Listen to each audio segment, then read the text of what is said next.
at 7 a.m. when a driver of a white Dodge Charger attempted a U-turn on University Boulevard right next to Southern Utah University's campus.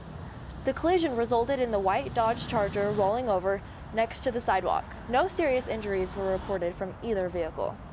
The Cedar City Police, Cedar City Fire Department, and Utah Highway Patrol responded to the accident. Further information is still being collected.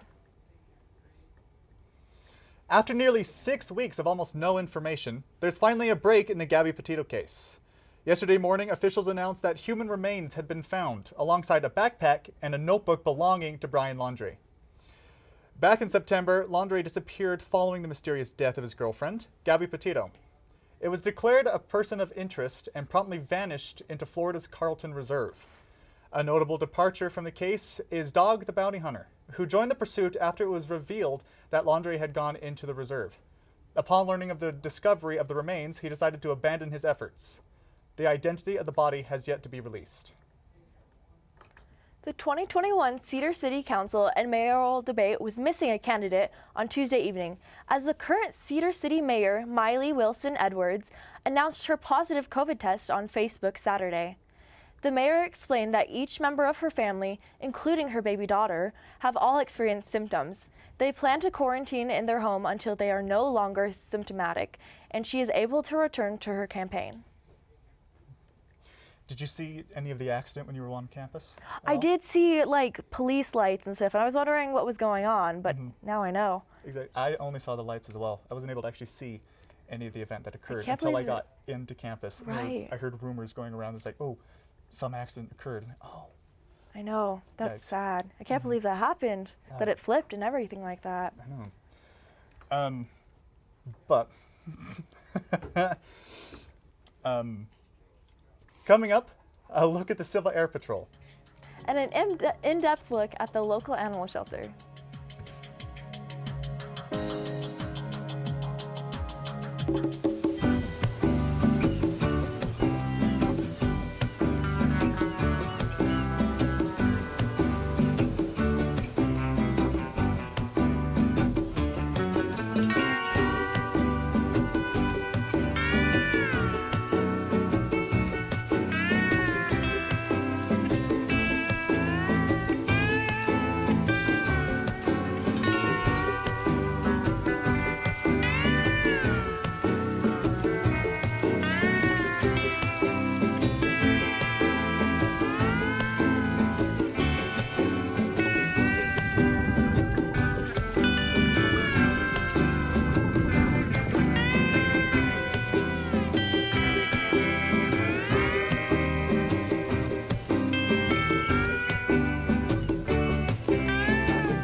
Observe a domesticated human family in their natural habitat, known to their species as the backyard. Hey, you think I should light it now? I think it's good. Yeah?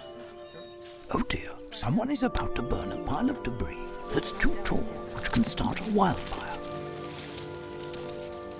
Wait, could it be? Blimey, it is. It's Smokey. It's Smokey Bear. What a legend. Hey, it's Smokey. Sorry, it was too high. Right. Watch as he astutely ensures that there's no wind, and how he removes some of the debris to create a smaller, safer burning pile. No, you me to make it big. No, you said make it bigger, baby. The bigger the better. Take note of our fearless furry friend here, humans. I appreciate it. Fist bump. Watching you. Smokey's done it again. Bye, Smokey. Only you can prevent wildfires.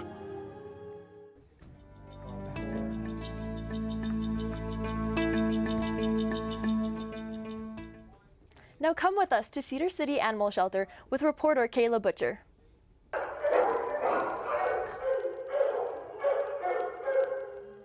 The COVID-19 pandemic has affected nearly every part of our lives, and even animal shelters like Cedar City Animal Control have been through many ups and downs throughout the past year and a half. In the winter, we didn't have a lot. We had, there were a few dogs, and that fluctuated a little bit. And we had, 10 cats, not bad at all. Recently, over the last 3 months, there has been a rapid increase in both. We have, right now, I think we have 60 cats, and we have 10 dogs, that fluctuates up to 15, so it has been a massive increase in the last few months. As some people struggle to meet their pets' needs, Cedar City Animal Control offers many resources to help.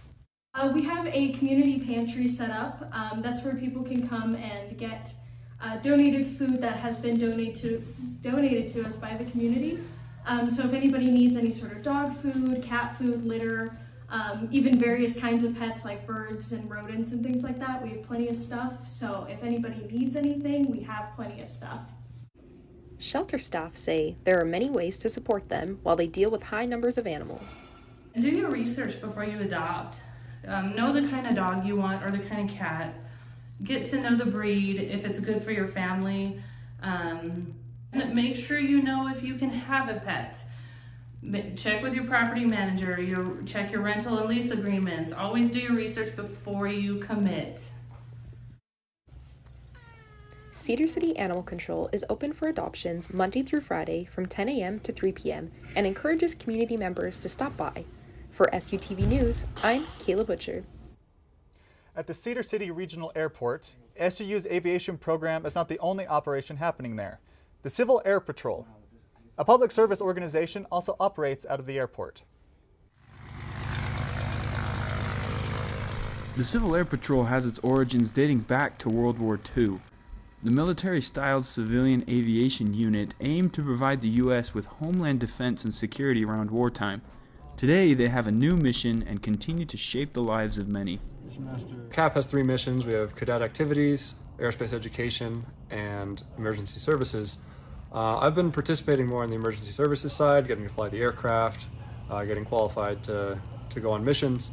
But here in Cedar, we have a composite squadron, which means we operate with a lot of cadets. And I think that's really cool because we get to get all these kids interested in aviation, getting them learning some cool stuff about aerospace, about technology, STEM fields, things like that.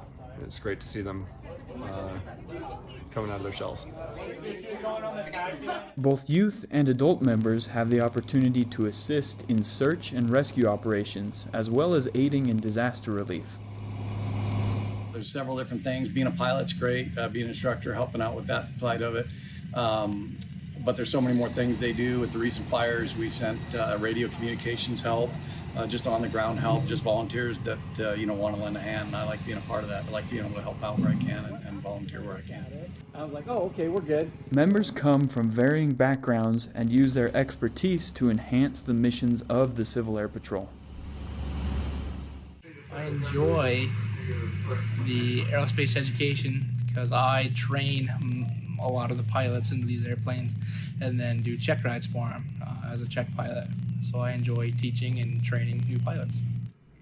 The Civil Air Patrol operates several units in each state and prides itself on creating new opportunities for individuals to give back to their community. More information about the Civil Air Patrol can be found at gocivilairpatrol.com. Southern Utah attracts athletes of all kinds. Our reporter Sydney Burrell was able to take a look at the local strongman community and their unique training techniques. When we think of weightlifting, we usually think of weights in a gym. But strongman competitors don't need a fancy gym to do what they love. Today we look at local competitors who set world records from their garage. It's fun pushing myself to see my body's absolute capability. What am I capable of doing with my body? How far can I take it? Competition draws athletes from around the world, such as SUU Italian student Jack Alinari. At just 22 years old, Jack holds the world record in the silver dollar deadlift. So for me, strongman is literally from the moment I wake up to the moment I go to sleep, is everything. The sport is known for unique events such as the log press, car deadlift, and one of the most popular, the Atlas stone carry. This event is extremely difficult as it requires athletes to grip concrete stones. Competitor Ryan Mallon holds a personal record of lifting a stone of 455 pounds. Rain or shine, you'll find these athletes out here training. Strongman competition is growing in popularity worldwide. As a television reporter, I'm extremely impressed by the determination of these athletes. As a competitor myself, I'm gonna go pick up some rocks. Signing off, SUTV News, I'm Sydney Burrell. That's pretty impressive that our own SUU students are participating in this and setting world records. Oh yeah, I didn't know how much SU participation was in that. Actually, that's phenomenal. Yeah, I couldn't it's dream amazing. of doing that at all. But now to Sydney with the weather. Thanks, Nick and Kennedy. We've got some exciting things coming up for you here on the weather, but we're going to take a quick break. Stay tuned. I'm Jenny Garth, and as a mother of 3, I know kids worry about a lot of things. Getting enough food to eat shouldn't be one of them. But here in America, that is a real worry for 1 in 5 children. Even though we are one of the most food-rich countries in the world, 15 million children don't know where their next meal is coming from. This is unacceptable, and something the Feeding America nationwide network of food banks is working to solve. Instead of accepting that our country lets billions of pounds of surplus food go to waste every year, Feeding America has made it their mission to help families in need by rescuing this food. Through food pantries and meal programs, the nationwide network of food banks provides more than 3 billion meals, serving virtually every community in the United States, including yours. Join me in supporting Feeding America and your local food bank by visiting feedingamerica.org. Together, we can solve hunger. Together, we're Feeding America.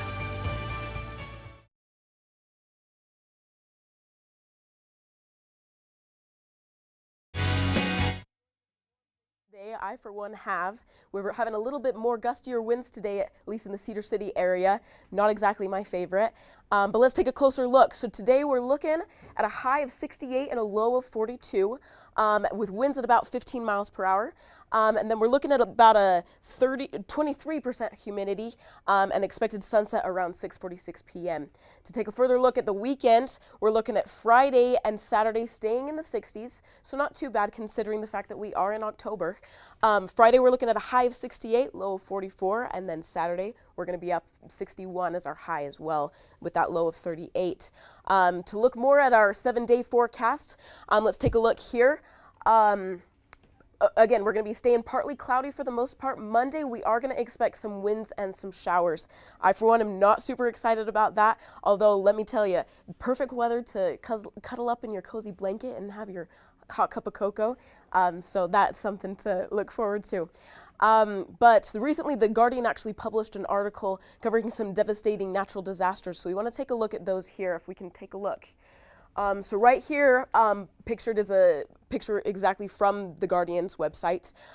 This is occurring on the other side of the world, and more than 150 people have died in devastating floods across India and Nepal, after some of the heaviest rainfall in over a century triggered flash flooding and landslides. Extremely devastating. Heavy rain in October is highly unusual in India and Nepal, as the monsoons have usually departed the region. However, this year the monsoon in India was delayed, meaning the rains have continued for weeks longer than normal, triggering unusual weather events.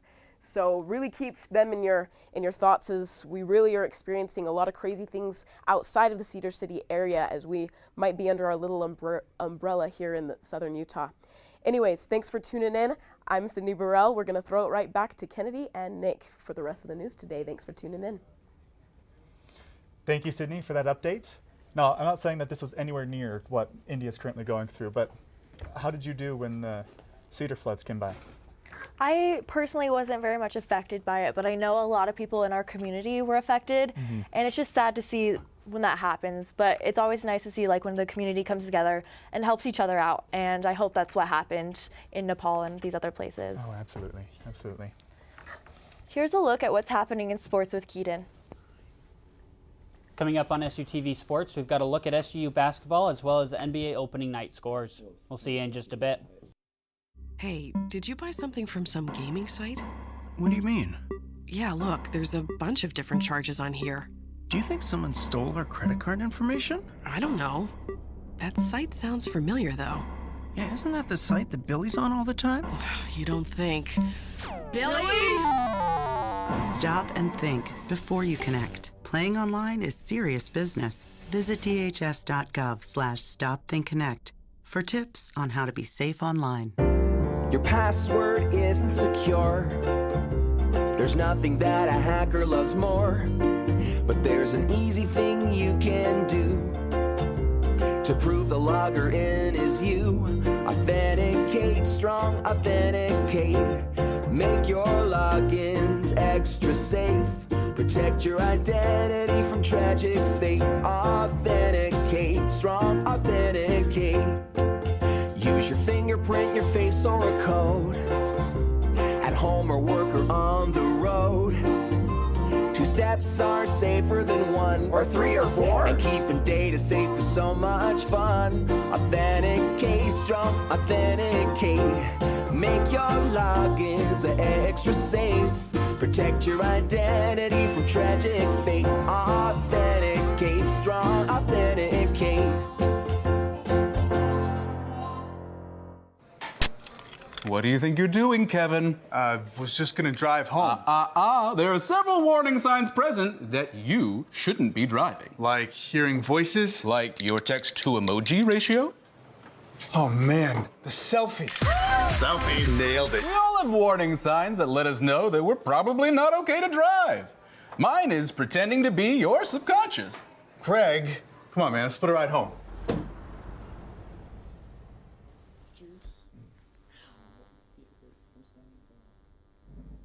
Welcome back to SUTV Sports. I'm Keaton Meekum. As the NHL season picks up, there are 5 teams that remain unbeaten through the first week and a half. Those teams are the Florida Panthers, Buffalo Sabres, St. Louis Blues, Minnesota Wild, and the Edmonton Oilers. For the newest franchise, the Seattle Kraken, they have played every one of their first 5 games on the road. The 1-3-1 Kraken will finally get to play in front of the Seattle crowd this Saturday as they host the neighboring Vancouver Canucks. For Southern Utah's closest team, the Vegas Golden Knights, haven't been able to scratch the win column since opening night versus those Seattle Kraken. After losing 6-2 in Los Angeles to the Kings, they suffered a bad 3-1 loss last night hosting the St. Louis Blues. The Golden Knights will look to get back to 500 tomorrow night versus the undefeated Edmonton Oilers.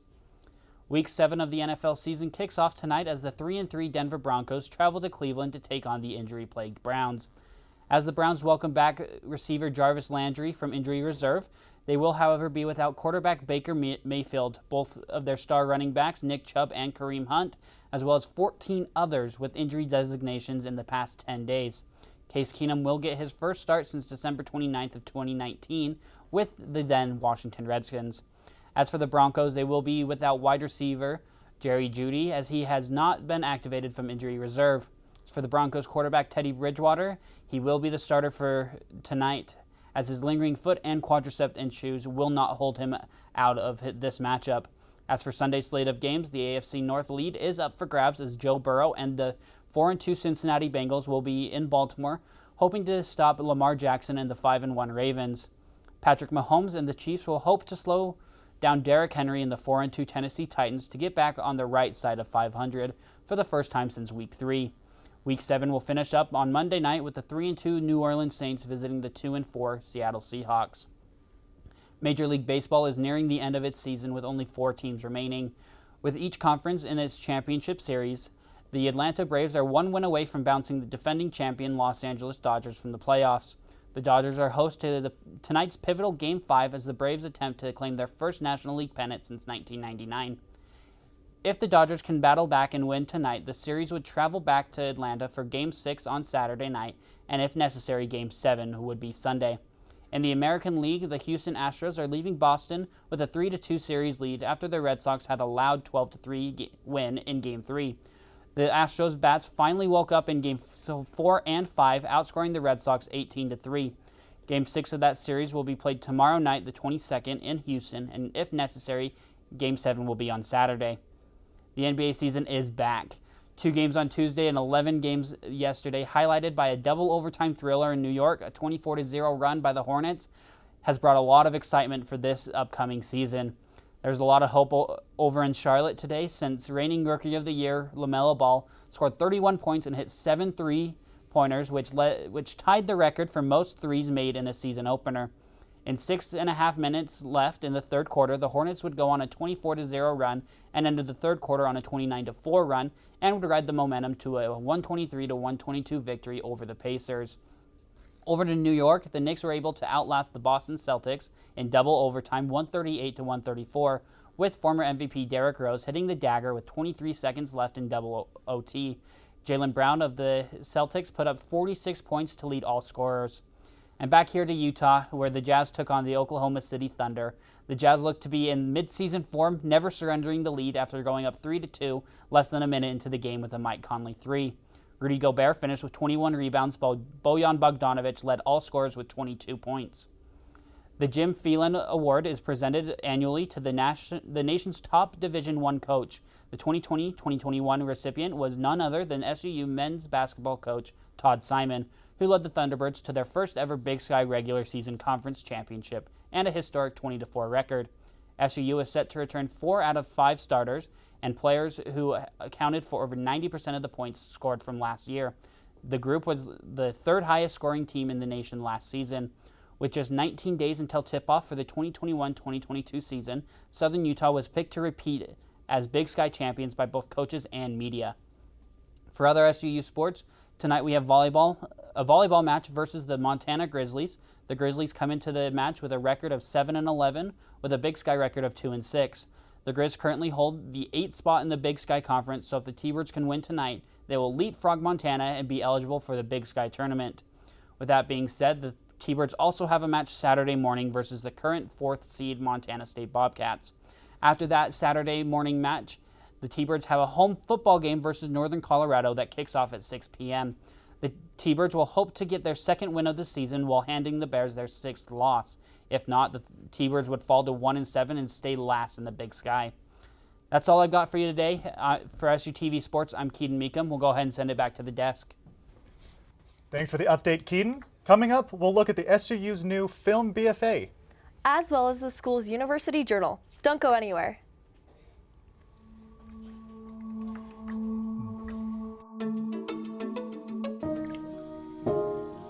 This is the story of a boy who didn't talk for a long time.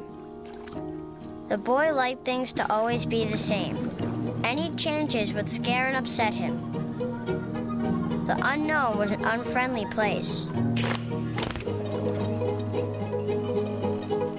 The boy was very sensitive to lights and sounds. So he built secret hiding places where they couldn't get in. The boy didn't like looking people in the eye. He wasn't trying to be mean, it just made him feel uncomfortable. Sometimes he would flap his arms again and again. One day, I found out I had something called autism. My family got me help. Slowly, I found my voice and learned all the ways I could live with it better. Early intervention can make a lifetime of difference. Learn the signs at autismspeaks.org.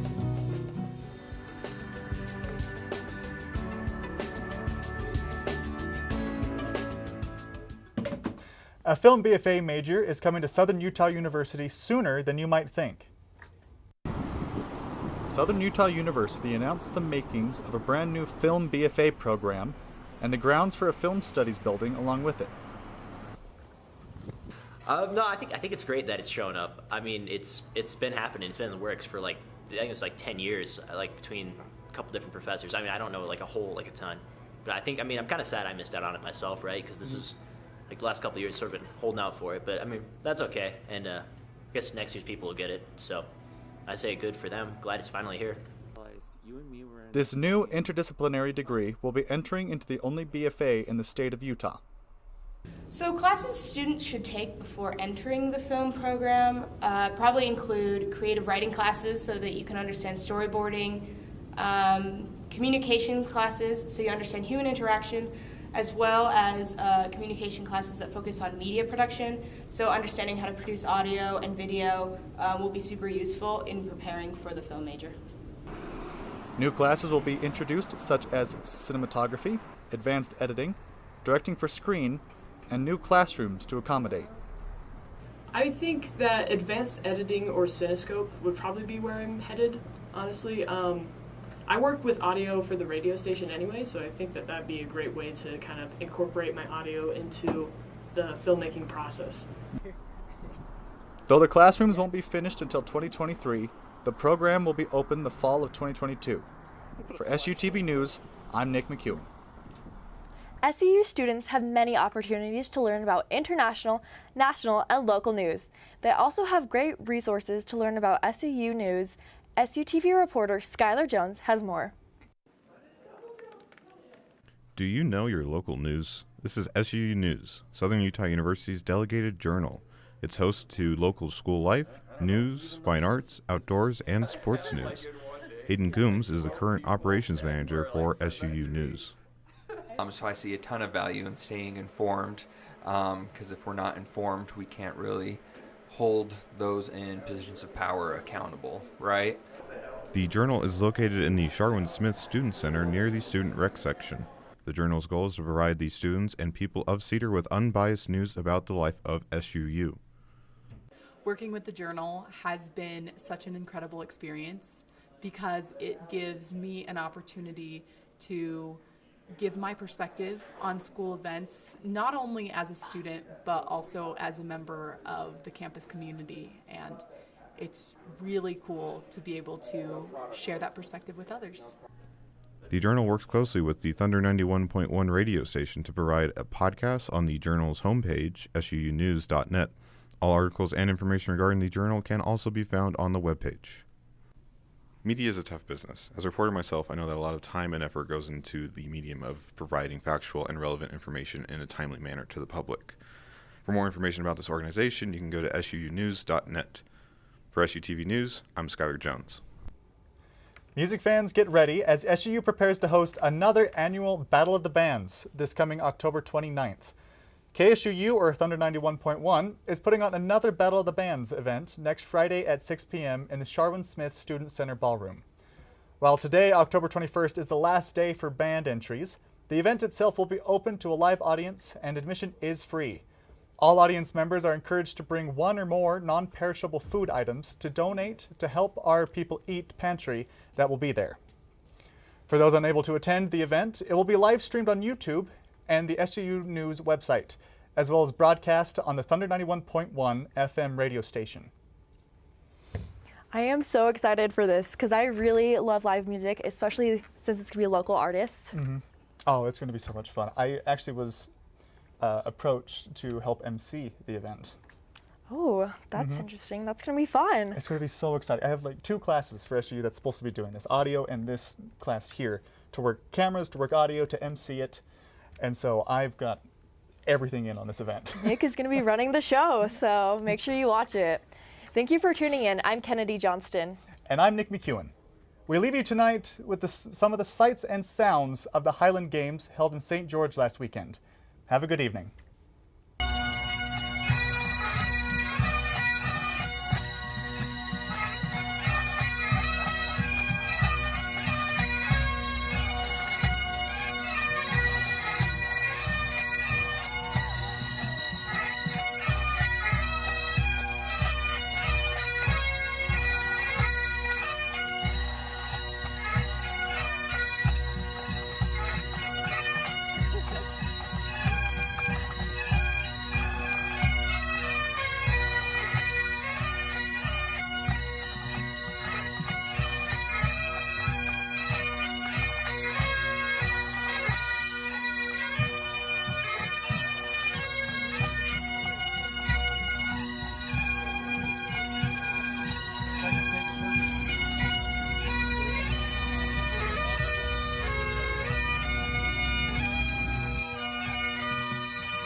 All right.